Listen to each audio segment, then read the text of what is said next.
কি আনিছা কি আনিছা কি আনিছা এইবিলাক চাওঁ চাওঁ আহা লৈ আনা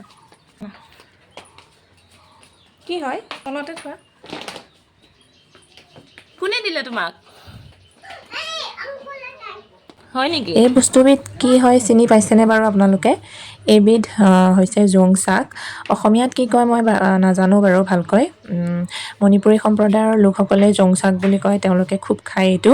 আৰু আমিও খাওঁ মাজে মাজে গেছৰ কাৰণে খুব ভাল বুলি কয় সেইবাবে আমিও খাওঁ মাজে মাজে আৰু আহকচোন আজি কেনেকৈ বনাই এইটো চাওঁ আৰু আমি বনাওঁ এনেধৰণেৰে প্ৰথমতে জোং শাককেইডাল এনেকৈ জুইত অকণমান পুৰি লৈছোঁ আৰু শিদল লাগিব দেই শিদলখিনিও এনেকৈ টাৱাত অকণমান সেকি পিঁয়াজৰ লগত প্ৰথমতে সানি লৈছোঁ তাৰপিছত ইফালে আলু বিলাহী জলকীয়া আৰু এয়া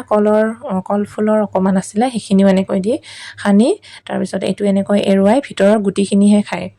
এইখিনিও এনেকৈ এৰুৱাই লৈ এনেকৈ পিটিকা কৰি